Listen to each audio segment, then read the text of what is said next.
Under the leadership of Lamar Glover, and I worked booking and releasing for the entire 5 years, and now I am an employee at Farley Nuclear Plant where I've been there for the last 6 years. I have a son, he's 13. He's been at the magnet school since it opened. He is now in the 8th grade at Montana Magnet. He just got inducted into the National Junior Honor Society there. I also have an 8-year-old who's at Montana Magnet School, who's also an AB Honor Roll student also. But I love all children. And who's to say that my child or my children will not one day get in trouble?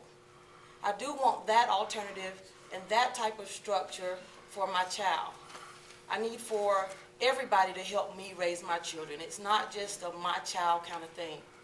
I want everybody that has a positive attitude to help me raise my boys to be productive citizens, husbands, uncles, fathers, all of it.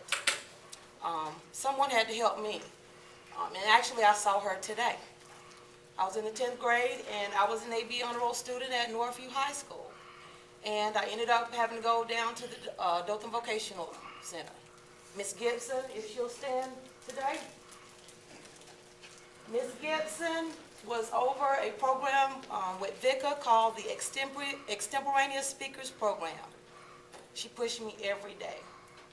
She didn't know me cat from dog, but she saw my potential, and she saw that I was going the wrong way. I went all the way to the national level where I won 9th in the nation of extemporaneous speakers in Louisville, Kentucky.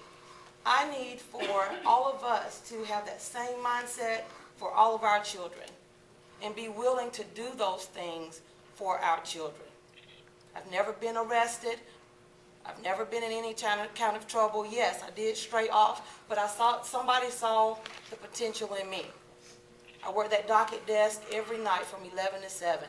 Some of those children just needed some type of attention. And that was the way they got it, from getting locked up, getting in the back of that police car, coming through the Sally Porter, the brand new Houston County Jail. And once you get them there, they're totally different. Yes, it's a penal structure, but who's to say that they can't survive in a setting outside of the Houston County Jail? They just need someone to grab a hold of them, see that potential. And those people that were in jail, they're good people. They just make wrong choices sometimes.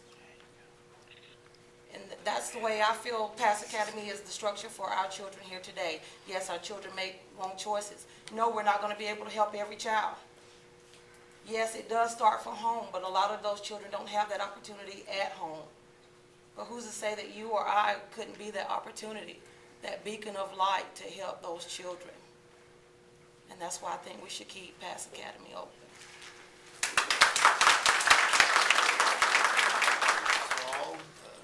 Chairman Stokes, board,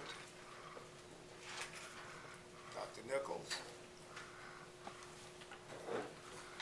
I appreciate the opportunity to address this body again, one time of which I was a part.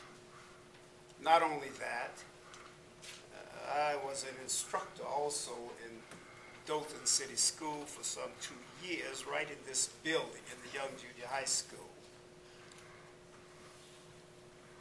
The issue at hand tonight is Pass Academy. And I had the distinction and the opportunity to be a part of originating the alternative school. At that time, I was on the Board of Education appointed. And Jack Sasser then was, I believe, the Director of Instruction. And Dothan City Schools was experiencing a dropout rate at the time and an expulsion rate that seriously impacted our community. And from the discussions that occurred at that given time, Jack Sasser was given the go-ahead to do the necessary research, and ultimately the alternative school was developed, of which has done a very excellent job since that time. Now, I know all of you as educators and the board also are aware of the study by the Southern Education Foundation of 2007.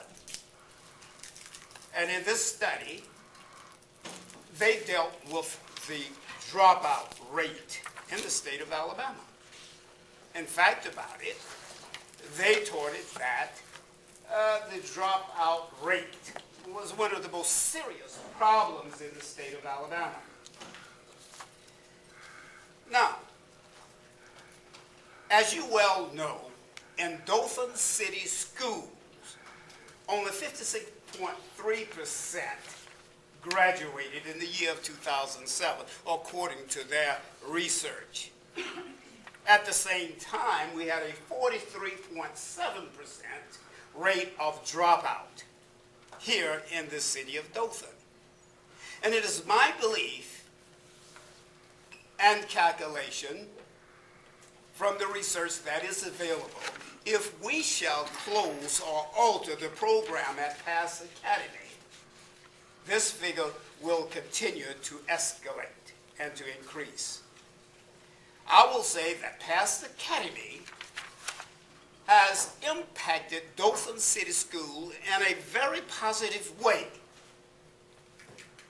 Positive in the sense that it has provided educational opportunities for certain students in our community that would not have had the opportunity to finish high school. As one of the speakers before me, Mrs. Smith, I do believe I can really, as the youngsters say today, I could feel her, so to speak, in her expression of talking about the young man who made it to 2009 and graduated and would not have made it had it not been for the instructional staff and the vision of Pass Academy. Thank you as an educator and people like you in Pass Academy, and also the educators of the city of Dothan. We have some very good teachers. Now, having said that, I will not try to recant all that has been said. I'm all in agreement. But I, as chairman of the Houston County Alabama Democratic Conference, as well as the 2nd Congressional District of Alabama Democratic Conference, is a political organization. And one of our jobs is to report on elected officials and bodies in terms of how they are impacting and affecting people, in Alabamians in general, but blacks in particular. And we see the closing of Pass Academy being a significant impact, having a significant impact on our community. So we reject and we oppose any altering of any program or closing of the Pass Academy as it now says. Thank you.